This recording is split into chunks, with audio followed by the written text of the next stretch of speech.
Ladies and gentlemen, welcome to another edition of the RGM Experience podcast, a podcast where we delve into, most of the time, grassroots music industry. Not today, ladies and gentlemen.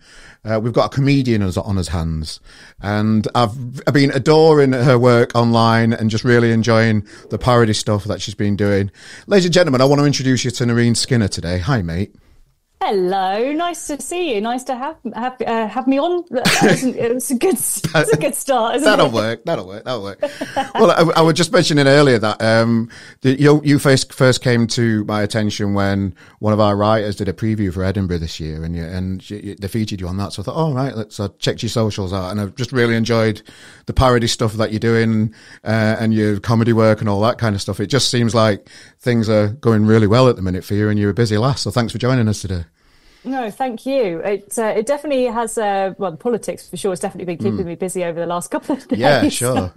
I just feel like I'm constantly doing some kind of content, editing it, putting it out, doing a gig. So this is really nice to sit down and have a nice chat. So thank you. Well, I've been enjoying the new stuff, the Angela Rayner stuff. She's my local politician. Cool. She's the one that I ticked a box at the last election. So it's quite funny that I know you do the Liz Truss stuff, and now you're branching out into different politicians to take the piss a bit. I think it's quite funny. Yeah, well, to be completely honest, I never even thought of myself as anything like a political satirist or anything. I fell into it because I looked a bit like Liz Truss. Okay. and it all started as a joke. Yeah. So now I've got into this situation, which is kind of what my Edinburgh show was about, where everyone sort of compares me now to what I did as Liz Truss, my character version of Liz Truss, which means I can't really escape her all that easily. Yeah. So my only option now is to try everyone and anything.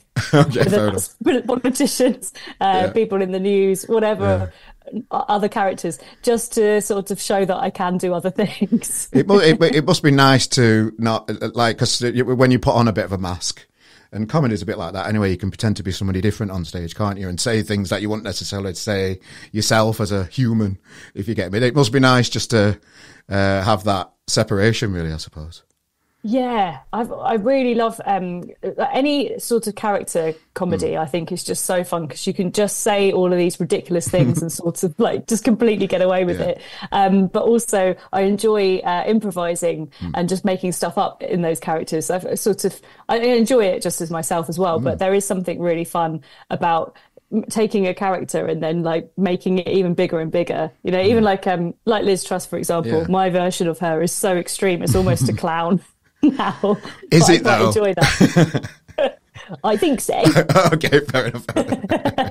Because she was around for 15 minutes, weren't she? And you've managed to get quite a lot of content out of her. She was what you can say, whatever you think about her as a politician, or the mistakes she made and that kind of stuff. There's within a short period of time, there's still a lot that you've taken from it, just from that little snapshot of time, really. Yeah, I never have been so busy in my life as those 49 days because every day I couldn't keep up with her because her output was too fast for me. I know, yeah. So it was like every day I thought, I'm on top of it. I've done the curtsy video of her doing that. And then the next thing it was like, oh no, she's done this ridiculous speech. Okay, I'll do that. I genuinely couldn't keep up and edit them quick enough before the next material came in. So how did you keep up with it all? How did you physically manage it and think, something new? Oh, she said something stupid again. Right. Okay. Let's record.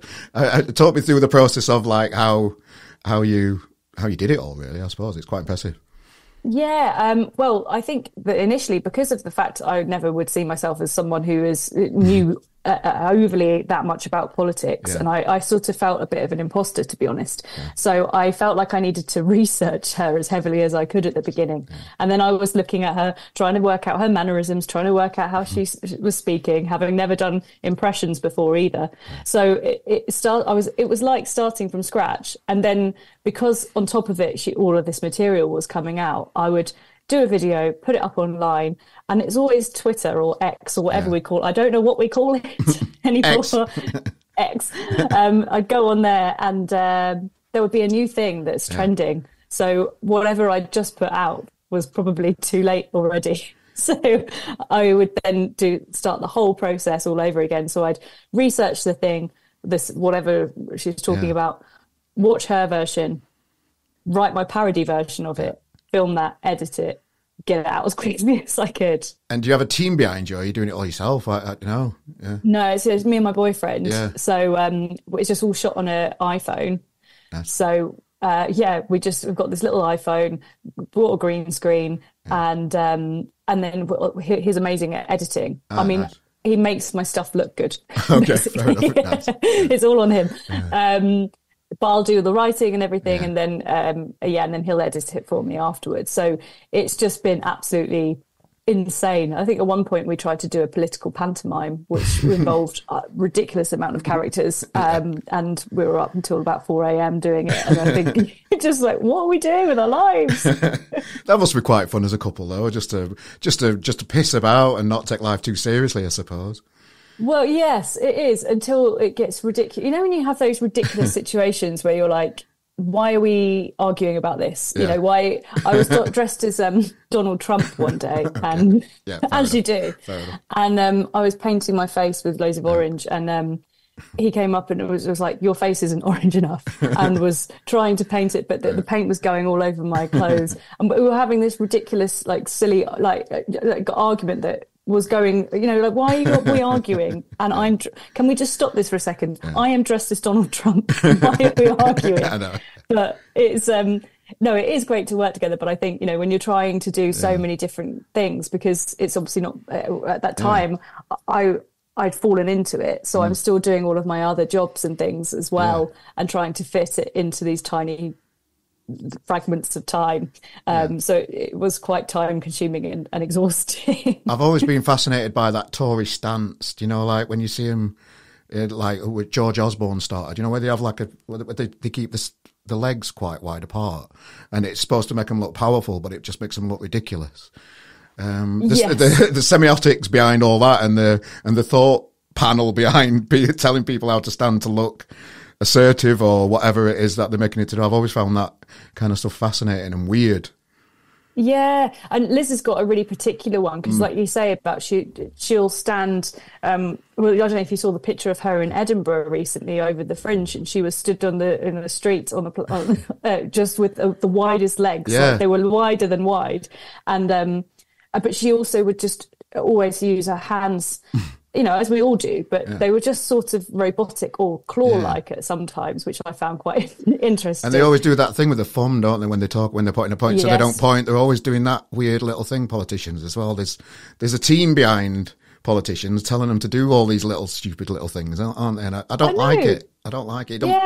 It puts a barrier in, like, you know, I want to like a politician, but when they're doing little things like that, I don't know. It bugs me a bit. Yeah, and especially Boris Johnson, he always does that. And I've noticed when I talk to people, sometimes I'm doing that, or I'm smiling like Liz, or I'm doing this a lot, and I think, oh no, I know where that's come from, and I completely agree with you, because I think, I'm now talking like a politician.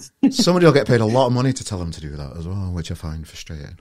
Well, there you go. That's our new job. The new angle, we'll work that out somehow. Well, let's rewind a little bit and focus out a little bit. So talk us through what you were like growing up in your local area before comedy became a thing and you started doing all these fun things. Talk us through what was the landscape like for you as a little Nerine? So I grew up in East Grinstead, and there wasn't really much going on there in terms of, the arts and things, but I used to love dancing. And so that's kind of where it all began for me. And I used to go ballet dancing all the time. But I remember just always being like, just crying all the time when I was in the dance lessons. And I got so scared, and I didn't realise what was wrong with me or whatever. And it got to I was age 5, I think, and I gave up. And I only found out like years later now, looking back at it, that I was really scared of my dance teacher, because she kept shouting at me because she thought I was really good. Right. And she was trying to push me. But obviously at age 3, I thought she was the devil. Yeah. So there's like a video of me going around with the most perfect pointed toes, and she was trying to push me, and I thought it was awful. So I sort of stopped doing anything like that, and until I was in secondary school, and then a friend of mine said that he was going to the Brit School, which is in Selhurst, which you might have heard from a music point of view. There's a lot of brilliant musicians and singers and things that have come out of there. And I just said, oh, I'm jealous, I want to go. So I auditioned and then I got in. So you do all of your normal classes, your GCSEs and everything, but you also do a BTEC in your chosen field. So I did dance then and got back into it again. And I was still doing the amateur dramatic stuff back home, but I was traveling back and forth on the train at like age 14. So I kind of, I think I grew up quite quickly in that respect because it all, everything changed at that point. And then it kind of, I was on this train of, oh, okay, this is the industry I want to be in. And then went on to do a musical theatre course in London and did a degree in that. And it was at the end of that, I thought, actually, I saw a sign that said, do you think you're funny? Do you want to do a 5-minute funny stint or whatever down the pub? I thought, okay, I'll give it a go, and went along. And it went surprisingly well. And I thought, oh, okay, cool. I'll do some more of this then. Yeah. So I did some more gigs, got on the circuit. And there just came this crunch point for me, sort of around 21 of, oh, okay, I've just come out of drama school. I've got an agent. I should probably focus on this thing because I've just trained in musical theatre, and then I throw it all away to do this stand-up career. So I cancelled the stand-up and I went and did this thing, and it never really took off in the way that it could have done, I suppose, because I don't think my heart was in it really, because I really enjoyed the comedy, and I kept trying to make all of my musical theatre auditions into some kind of comedy, silly character. And I think I never really fitted in. Yeah. So it's interesting because it's then over the years, I then got pulled back into stand-up, into comedy. And that's where I've kind of, I seem to meet everyone that I ever work with on a pantomime. Okay. So I met my comedy duo partner, Lizzie. We formed Franks and Skinner, and we met in Newport in Wales doing Beauty and the Beast, playing baguette and croissants, those famous bread rolls. Yes. And we got on really well, and then we went to Edinburgh, did some shows, and then she went off and did things and had children and important life things, and I carried on messing around, and then met another friend that we formed the Dots comedy cabaret trio with through a pantomime again. And then so it's kind of gone from there really. So it's always been a part of my life, but I've kind of dipped in and out of it, I suppose, and just keep falling into comedy again. It seems interesting in that world where they push people at the age of 3. It's madness. It just feels like wrong to push a kid at that age to be perfect at something. It just feels frustrating. And you see all the stuff on Strictly, they're from a different world, aren't they? They've all grown up through this hard life of just, dedication to it, and they've got a different mindset to a lot of other people, aren't they? In that type of world, it feels like. Yeah, it is. And it's especially like you say, when you're that age and you're so impressionable and you're like a sponge and you just soak up everything that's happening. And I it was tricky, I think, at the time, because I lost my dad. My dad passed away quite young as well. So that all coincided. So I didn't understand, if you're going through those things as well, I just didn't understand what was happening around me. But even without that, I think as a child, it is mad to have those extreme situations. But I mean, maybe it wasn't to be. If I'm really honest, would I have been a prima ballerina? Probably not, because I just eat too much, and I wouldn't have. I get bloated too quickly, and I wouldn't have been able to do any leaps across the stage. So you got right into bread then, and you've named something after all the nice breads. Oh my gosh! Yeah, I didn't even realise that. I may have a problem and a gluten intolerance. Right, fair enough. There we go. That's what we like. We like to uncover these things.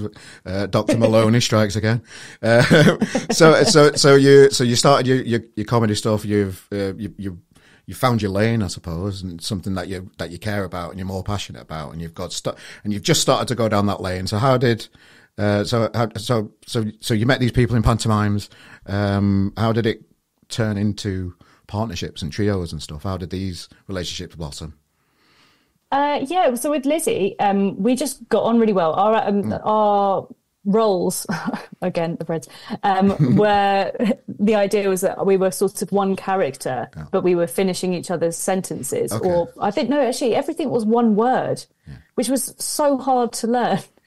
I'd say one, she'd say day, then I. And it just, I think it forced us to become really good friends very quickly. Nice. And we just thought, oh, should we mess around, do a couple of sketches together? Let's see what it'd be like if we created these characters together. And then I think we were messing around once, and we were saying it'd be quite fun to be like TV presenters or something. Or we started talking about different duos, you know, famous duos like Ant and Dec or Torval and Dean. And I think that's where it began for us, because we were thinking about how we could create a show that was loads of different duos in it. And then we got cast in this gig together, which was a circus, international circus, Stockton, I think it was. And we were playing two Russian frog tamers, dancing. Okay. Yeah, two Russian dancing frog tamers. You know, again, your standard characters. Yeah. And we just were playing these men with these we just looked ridiculous, and these big beards and our pipes walking down the street. And we just said we've got to put on a show. Yeah.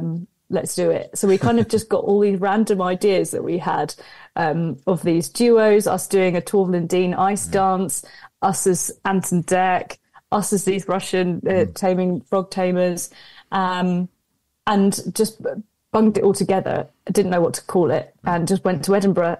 I mean, idiots, really, because we didn't know each other that well.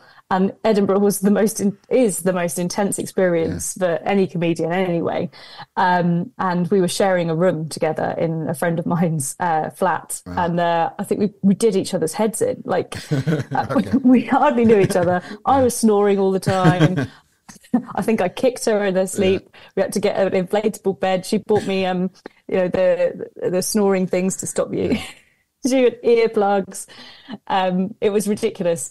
But how long ago was it that you took it to Edinburgh then? Just went on a whim and just thought, I'm going up to this magical place where careers are made? Yeah, 2015 we went up there. Yeah. And then we went up in 2017 as well. But that first year we did really well. We got some like fantastic reviews and things, but it was just so funny because we did it at 10:40 at night. And people were very confused about what our show was, and we were very confused about what our show was. And our very first day we performed, we only had 4 people come, and they were all German. They had no idea what was happening. But I think because our show was so wacky, I think it kind of worked. Yeah. So that was, I think, the most fun show we had, actually, because they were having a right old good time. But it was so intense, and we didn't know what we were doing. We did it all wrong. Yeah. We did the fly ring wrong. We did everything wrong. But we had a great time ultimately, because although afterwards we were like, oh, we're never doing that again. About 3 months later, we said, oh, let's go again. But probably why we needed a year between the two. So did you go up for the full month then, or just like a week or so? Or yeah, we did the full month. Wow. So it was mad and enough to probably kill a friendship, really. But luckily, it made us. I think we went through that dip of, oh God, we probably did each other's heads in and all the rest of it. But we just became such good friends. And then I was bridesmaid at her wedding and all these things. So it's lovely, but it's just a shame because obviously, you know, we both went off and did different things, and so hopefully at some point we might do some more together. Yeah. But the second time we went up with much more of an idea of what we were doing. But we did the other spectrum of it where our show was at 11 in the morning this time, which is too early to get reviewers in, but great time to get in audience members. So we coaxed them in with cups of tea and coffee. And all the biscuits. So we had the opposite where we were selling out all the time, but we couldn't really get industry in. So we still managed to get it wrong, but in typical Franks and Skinner style. So, you know, it was fine. Well, I'm going to delve into Edinburgh because I'm fascinated by it. I've never been myself, which I'm frustrated about. I need to go. I'm going next year. I've made a decision. Cool. so we'll go. But just, you know, when did Britain's Got Talent, where did that fit into the timeline with yourself and the relationships you had in comedy? So I always wanted to do my own solo show, and for whatever reason, whether that be confidence, probably a mixture of all the things, confidence, finances, and never being the right time and work, that kind of thing. I just kept putting it on the back burner all the time. And then when I met this friend at Panto again, and we really got on. She had this comedy, sorry, not a comedy, it was just a cabaret trio that did functions and really beautiful harmonies and that kind of thing, and had all of these amazing scores and stuff ready and costumes ready, but wanted to make it into a comedy act, basically. And I was saying, I'd be really interested in hearing more. And then she had this opportunity to go and pitch it to cruise companies. And there was this big function where you go, and obviously agents and whoever come along and watch it. So we had this 10-minute thing, and she said, I've had someone drop out. There's only two of us. I need someone else to come along. Would you mind being in it, or just being a third eye on it? And then it was weird. I just said, in terms of a concept for a comedy, it might be good that we actually use the truth of this, is that you've had someone drop out. Like, you end up having all of these depths or understudies that step in all the time to fill that space, because someone might go off and do a West End job or something. And so it would be quite funny if this understudy, who I ended up playing, comes in and doesn't know what they're doing and just messes the whole thing up. So that's where that concept came. And I was really acutely aware, because I thought, this is really good, and I think we can do something with it, and we can go to Edinburgh and we can do that. But I always had it in my mind, if I was like, oh no, I've done it again, where I keep putting my own thing on the back burner. So we ended up going up to Edinburgh in 2019 with the show, and it did really, really well. And I'm so glad it did, because we all put so much, effort, as everyone does when you go up there, because it's so expensive and all those things. And then we got this opportunity to go on Britain's Got Talent not long after, but one of the dots was pregnant, so it didn't seem like the right time. I think it was during COVID as well, and Britain's Got Talent I think whatever plans, it didn't work out. So we went the following year. But ironically, the other girl got pregnant. Okay. So it became this thing of like, how do we manage that within this? Because the time frame between when you do the first round and you do the second round, obviously it's meant to look like there's not much time passed or whatever, I don't know. And how do you hide the pregnancy? So we ended up just owning it and all of this. But it was after Britain's Got Talent that then, I think it was 2022 that we did that. And I just, afterwards, I thought, I need something. I need to do my own thing. And then it was almost like a light. There she was. There was Liz Truss. Nice. Appeared before me. And I genuinely thought that she was a comedian. I'm not even joking. Yes. I thought that Liz Truss was a comedian parodying politicians, but because in my head, she couldn't be real. And some friends sent me a link to her and said, she's really funny and you need to do a parody of her and you need to do it now. It was a friend of mine just said, like, it's your time to shine or something stupid like that. And I said, no, I'm not doing it. And then they said, you have to. Yeah. So because I first got jealous of Liz Truss, because I thought, she looks a bit like me with the same casting. She's going to get all the comedy gigs. She'll be on TV in no time. And so I did it, and it just blew up overnight. Nice. On YouTube. And I thought, well, I better do some more. Yeah. And because that happened, I think in a way, I'm probably the only person maybe who was benefiting from her time as Prime Minister, because I people's mortgages aren't.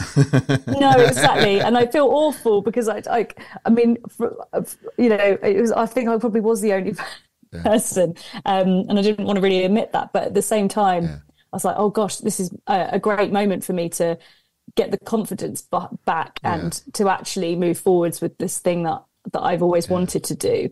And it did force me to keep making content. And then as soon as she left, I was like, I've got to carry on. I'll do this person, I'll do that person. And then I've kind of been battling ever since with, am I now just a political satirist? Because I do other characters. I do other silly, I also do just straight stand-up. You know, I do lots of different things, but I've been known as this thing. So I thought, well, this is my opportunity to take my show to Edinburgh and call it the exorcism of Liz Truss, and it can involve all of those elements and tell my truth, use all the characters, and just go for it. And so actually, God, I can't believe I'm saying it, but thank you, Liz. Yeah, thank you, Liz, because she helped me make it happen finally after all this time. So that's mad, really. Yeah, just to ask one little question, and I'm going to move on from Britain's Got Talent. I'm just fascinated with the process of it. So I know a lot of people that get quite far in the process, they've been poached by producers and that kind of stuff to at least to be on the telly bit. There's quite a bit of the process that goes on before people see it on telly. And I actually auditioned myself once to try when I was doing stand up 15 years ago or something. Cool. Just one of those when you just apply and turn up and you have to do stand up in a room with people that don't find you funny at all, because I weren't very good at it anyway. But I thought, you've got to be in it to win it. But the actual process to get onto the telly is quite far down the process, really. Isn't it? It's a big machine behind it. How did you actually get to the stage where you get on and to the judges and stuff? How did it work for you guys, that bit? Like you say, it's sort of like all of these different, like almost like secret rounds that nobody sees. Yeah. And it works differently for different people. And, I think in our instance, though, because there's always researchers and things looking for talent, that kind of thing. So we got approached by them and they asked us to pitch to them what we would do, what we would like to do. So we sort of went through these different, I suppose, auditions, really, online, and then it got to a point of, okay, we managed to waited and we got through to the live round on TV, on stage. So it went on for a significant amount of time. I think it must have been around September time that we started talking about it, and the audition was in January. And that live audition was mad, because I mean, to go out there and you've only got a couple of minutes to do this wild thing and hope that it goes well, is crazy. And there's like 3,000 people and all of that, and you do only get that moment. There isn't like any rehearsal or anything before. And just before we went on, actually, it was quite funny. The producers came up to us and said, well, just to let you know, Simon isn't great with the character stuff. I think perfect. I was like, oh no, because we're trying to fool him that I am this understudy that doesn't know what I'm doing, and I'm wearing a wig. And I think they said it out of kindness to be like, just probably like, maybe, I don't know, maybe he's having a bad day. So just beware. Yeah. But it was like 10 seconds before we went out, and I just went out like this. Nice. But I think in a way it was helpful to have been warned, because it made me bring down my character, like dull it down, even more, make it myself more subtle to be more believable, perhaps. I don't know, but because he absolutely fell for it. So it was, so it worked really well. But then what's really weird is you have this whole like 2 months or so after that point of not knowing whether, although we got yeses to go through to the next round, you then have this sort of secret round that only the judges or whoever decide who actually goes through, because inevitably they've let too many people through. Right. So you don't know whether you've got through, and you're thinking about all of these ideas of what the semi-finals would be. But then you don't know whether you're just wasting your time because maybe you didn't get through. So I was actually in Australia at the time doing a show, and we got a call saying we've got through, which was amazing. But for all of us, I mean, one of them, her baby was so little that she was like, I don't have really got the time for this. The other one had got pregnant and was like 11 weeks pregnant. And I was in Australia for another month. So it meant by the time we got back, we had such little time to then make this thing. So it is wild. And then on top of it, when you do your semi-final, you have to have your final in your mind, because the final would be the couple of days later. Right, okay. If you got through that next round, you then have this really quick turnaround. But equally, do you practice it? Because you might not get through. It's an interesting one, isn't it? And one last question, because I'm just intrigued in the mechanics of these things. So, like, are you all in like a room, and then you say 10 minutes and you're on, and then you speak to Ant and Dec for a bit, and then you're on? Is that basically it? And what were the Ant and Dec like before you went on? Were they as nice as what they look on telly, or were they just grumpy bastards? I'm intrigued. I'm trying to remember. It was a long day. Yeah, okay. Yeah. It was really long. I remember we got there, I can't remember, like maybe 8 a.m, thinking that, because I think they said to us, you might go on at any time or something, but we knew that it was going to, I think it was an afternoon show, a matinee. So we were there waiting, and we did all of these different TV little bites, sound bites and stuff, and interviews throughout the day before that time. So you're constantly pulled into different rooms and stuff, which is lots of fun. But by the time you've actually even got onto the stage, you're exhausted. So you sit in there with all of the other acts that are auditioning as well. So you get to speak to them. And I saw a few people I knew, like other comics, like you were saying. There's lots of comics auditioning and things. So you sort of form this little community almost. But then when you get called through to actually go onto the stage, it goes so quickly. It's almost like from that area where you've been for like 7-8 hours or something, you're going straight onto the stage. And the time that you see us meet Ant and Dec is the time that you see us. We don't, there was no, unfortunately, there was no like conversation that you get with them or chat. It's just sort of, you're let through the door, you're backstage for about a minute, and then you're on, and then you're off.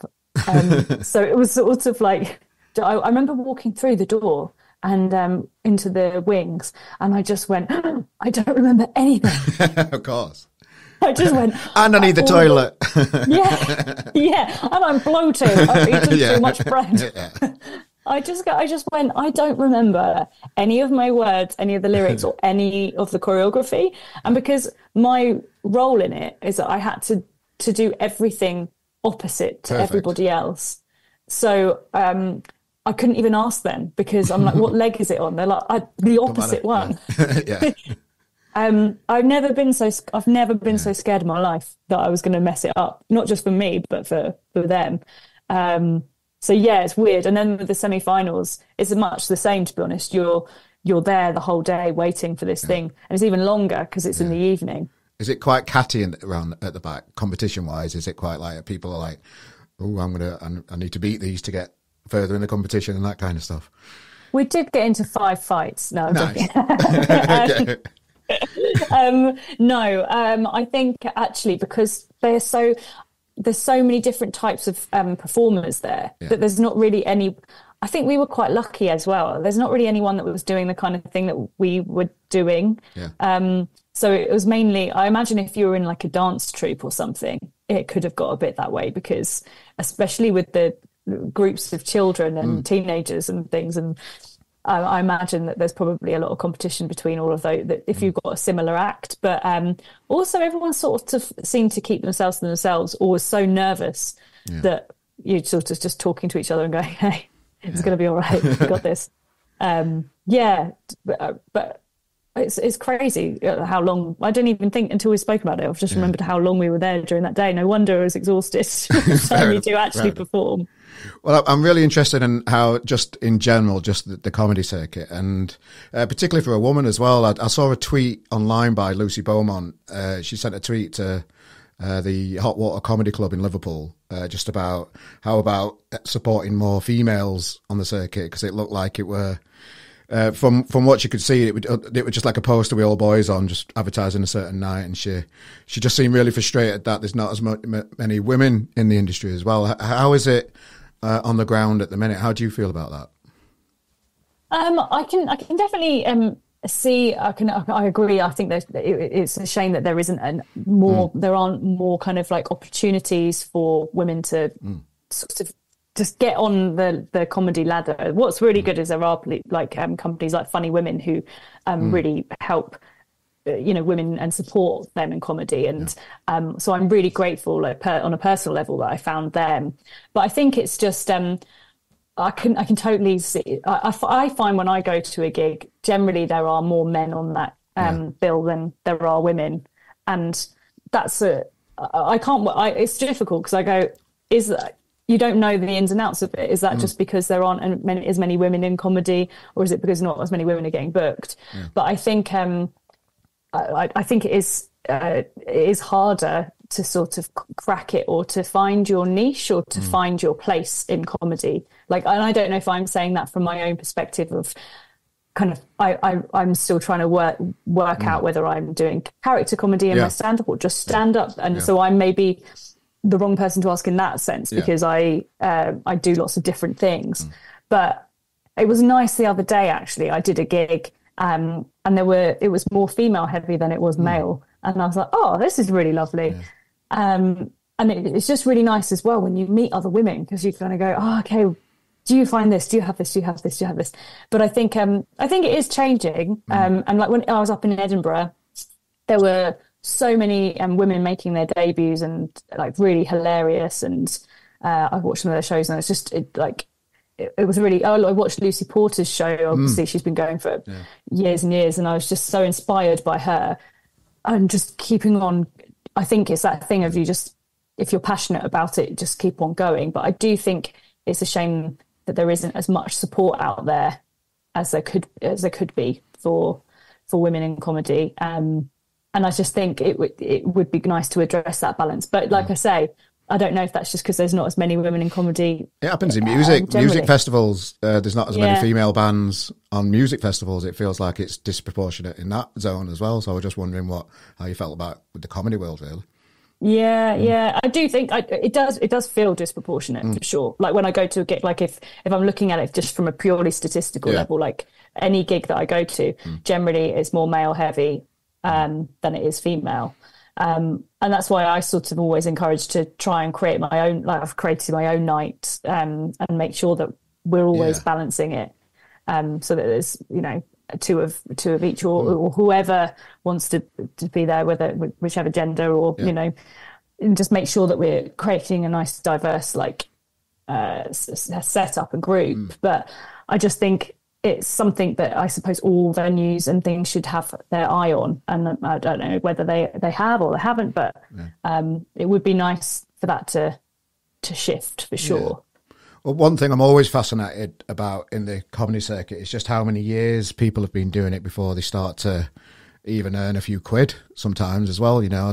When I were doing comedy 12, 13 years ago, there were people like Kiri Pritchard McLean that were headlining at the time, and I did a few gigs with Fern Brady.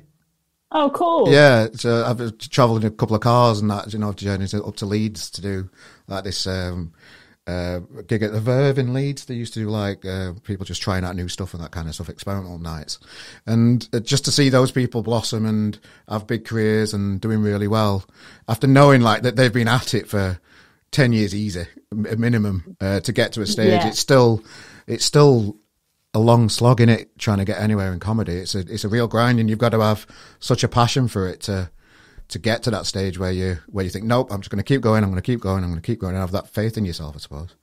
Yeah, exactly. I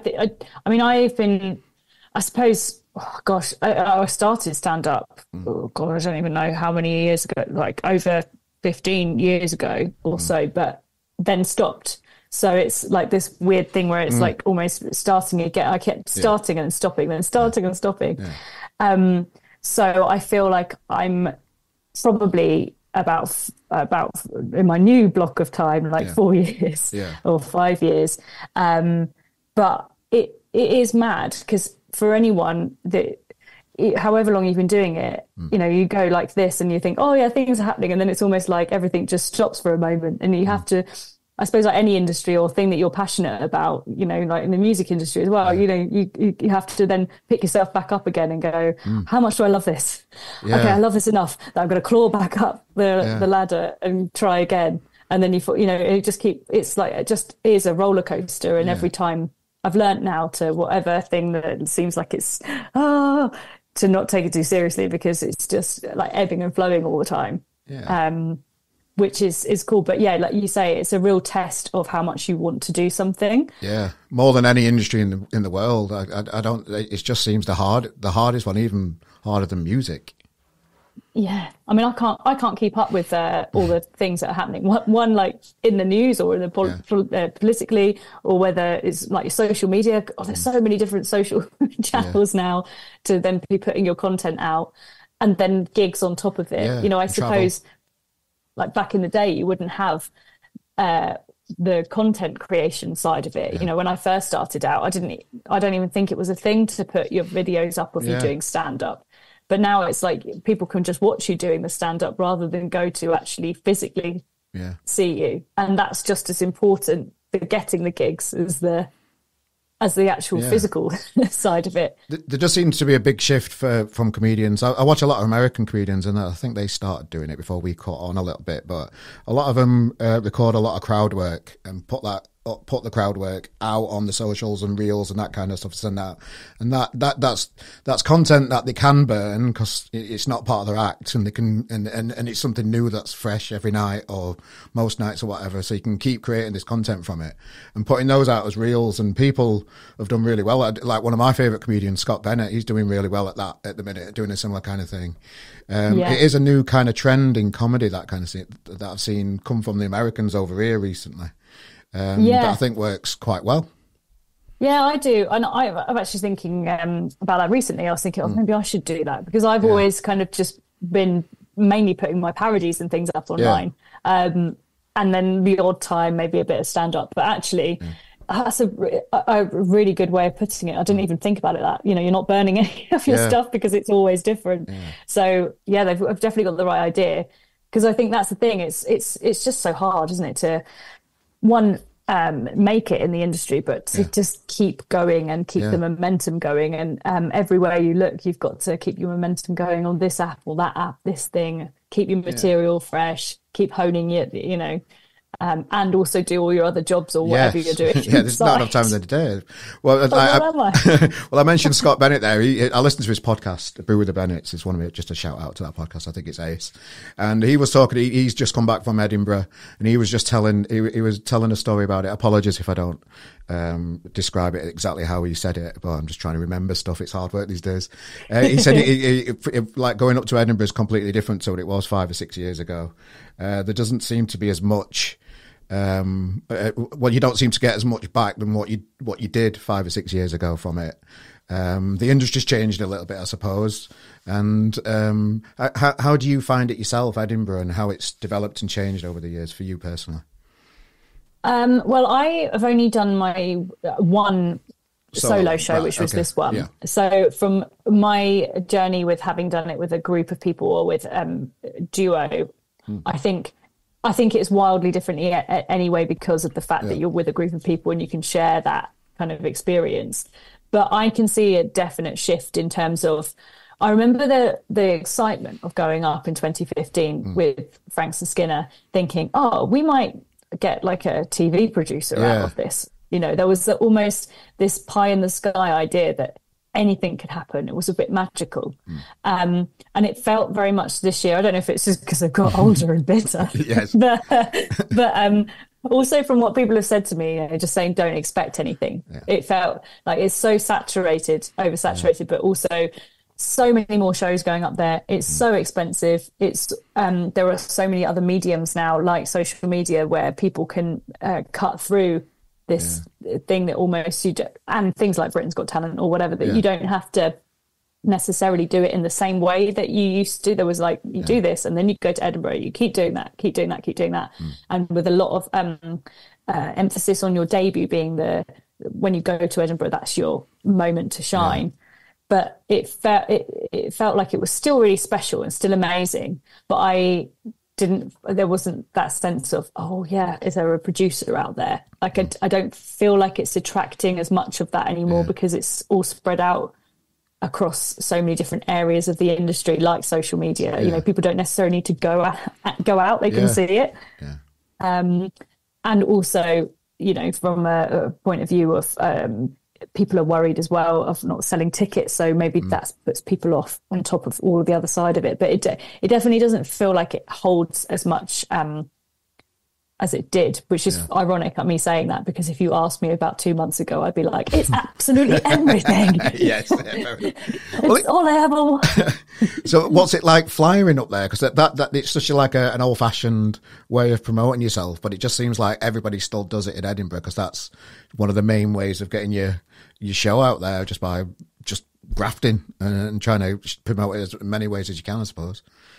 Yeah, still very much like flyer central hell up there. I think I was lucky this year because I could flyer as Liz Truss. Nice. And because Liz doesn't have any sort of like that, she doesn't worry about what people think. I mean, I have to say I admire that. Yeah. So I could just go up to people and go, "Come to my show now, do it," and people would just laugh and take my flyer. Whereas in the past, if I gave them a flyer, they go, "Oh, go away," and be really rude. And even if there were people that were being rude, I could just shrug it off as Liz and just go, "Oh, well, that's your problem," and just. But it was. Yeah, there's no way that you can't flyer because it just is. It feels like it is on top of all the other things that you do to market. It is still the most powerful tool you have just before a show, like an hour before or something, in the rain, in the heat, or whatever is going on. Did anybody think you were Liz? Yeah, because Liz did a talk up in Edinburgh at the festival. Oh, okay. And so there was loads of people that had gone to see her do this interview, and I thought it'd be funny to go and stand outside the venue. I like that. Yeah, and I told everyone that went in that I was the real Liz Truss and that she was the imposter. Clever, like it. And there were people that were walking in that genuinely were looking at me like, "Really, Liz?" And then someone was speaking to me for a while, and I thought they were joking, but I realised that they thought that I was the real Liz Truss and that the person in there was the comedian. So that was really weird. So yeah, and a lot of people had lettuces in their handbags that they were taking. Right, okay. Because I did think I might have got beaten up or something, outside. But it was actually really fun and silly. So yeah, and I did get a lot of strange looks on the street because I'm walking around dressed as her as well. Yeah. So just did you get any sticker out? Did you get any sticker out? Did you get any stick? Did people proper fall for it? Like serious people? No, just one guy that came up to me after my show, and he just said, I really like Liz Truss. I really, really like Liz Truss. And I thought he seemed quite, passionate towards me, like as if I was done something wrong. Okay. And then he just went, "But I really liked your show." There you go. I'm not going to get beaten up. I don't know. It was at one point it was a potential that Jacob Rees-Mogg might come and watch my show. Oh, that'd be nice. Yeah. Or not, I don't know. Oh yeah, I don't know. I mean, I'd love it if he did. It'd be really great fun to have him in there. But no, he didn't come in the end. But it was a great experience because luckily because Liz was up in Edinburgh and she was doing all of these different things. There was the lettuce banner thing that had happened around the same time as well. I managed to get a fair bit of press and get on, Sky TV and things. So that was really cool because obviously that helped. I think I was in a very fortunate position to be going up there to sell tickets and things as well. Because I do think it's just, had I taken up any other show, maybe it might have been more tricky to sell tickets, because everyone I was speaking to was really struggling this year. So it's definitely getting harder up there for sure. For sure. And how do you come down from that experience and get back into the real world again when you come back, or don't you? Just keep going. As many drugs as you can. Yes, okay. All the class A's. Yeah, exactly. Whatever you can get hold of. To be honest with you, I don't think I have come down yet because I got really ill afterwards. On the last day, I started to feel really unwell, and then I must have come down with it and had like 2 weeks. Then I started to get better. Then I was ill again, and I'm sure it's the same for any comedian or anyone going up to the Fringe or any big event you've got going on. You end up putting everything else on the back burner, don't you, while you focus on this thing. So for a good 6 months or so, I was just trying to focus on selling tickets for my various festivals, getting up to Edinburgh, raising money, which I'm so grateful because I managed to make some money through crowdfunding from people from YouTube and socials and stuff, which I wouldn't have been able to do it without them. So I was so busy and intent on trying to make everything sort of work that then I realised I kind of like haven't got back to friends, family, life things, emails, important emails. So I've got this to-do list that You know, when you go, oh, I'm going to get through this, and all you do is you add on something that wasn't on there and then cross it off at the bottom. That's my day to day. You know, so it's taking a while, I think, and I don't think I've quite processed it all. But no, I'm just really proud that I went up there, and also just proud of anyone that goes up there and taking your material, doing your show or whatever it is, whether that's comedy, dance, theatre, whatever. I just think it's such a massive thing to do. So yeah, maybe in a year. Is it quite traumatic? I imagine it being quite a stressful time, and because when I've heard about like comedians in Edinburgh, they're like quite social and they might get drunk every night or something and stay up late, and because the show's late, I suppose you've got to kind of have some discipline, I suppose, just to get through it all. Yeah, it definitely was traumatic, and I mean the one good thing is that I don't think I've ever been like cool enough that I can stay out that late. Like, I just, I mean. Also, I just don't know how people do it purely from like the exhaustion point of view, because knowing that you have to do the whole thing again, not only your show, but the flyering and the marketing and everything else around it. I don't know. I think it's traumatizing from that point of view, because you're just running on fumes. I look back at I was doing video diaries. I think I got to day 9 and then I just went, I can't do anymore. And the comments on them were just like, you look absolutely exhausted. And I look back at them now and I thought, even with the filter, like I put a filter on and I look like I died. Like, it just looks so bad. So I think, the exhaustion coupled with then you get ill after that. And, you know, some things that you expect are going to go your way and then they don't, or something that you don't expect. And then that suddenly is amazing. And you're on this like weird high or weird. It is a roller coaster up there. It really is. It must be really fun to have this big varied career that you have, though. You know, it looks like a lot of fun just seeing you on your socials and stuff. It must be great. Yeah, I do. I have lots of fun doing it. It's I like doing a bit of everything. I think that's probably a blessing and a curse, but I love doing just straight stand up and putting a bit of that up there. I like playing different characters and messing around, whether they're political or non-political, or, you know, I do really enjoy it. And it's just, as it is for everyone, it's trying to find that like work-life balance, because my other bread and butter work is still performative. So I do like 40 Towers dining show. So it's still comedy and it's still acting, but it's weird. They kind of all sort of merge over each other. So there's never a kind of, in a way, life would be a lot simpler if I just was sat doing some office job and then I stopped that and did, you know, the other stuff. So it's just hard to switch off, but I'm sure it is for everyone. But it is loads of fun. I can't imagine doing anything else, but I think that's because I don't have any other skills. Okay, fair enough. I wish I did. Yeah. I wish I could like do maths or something. Yeah. That's where I worry I'm a bit too similar to Liz Truss. Okay, fair enough. Well, I've really enjoyed, you know, getting to know you and having a chat with you today. Thanks for joining us on the podcast. And you've got a couple of shows coming up as well. Do you want to talk us through those? And there's a link in the description of this podcast to get yourself a ticket for the show. And do you want to tell us about the shows that are coming up? Yeah, thank you. And thanks for having me. It's been really, really fun. Nice. I am doing a show on the 3rd of October at the Savoy Theatre in Monmouth in Wales.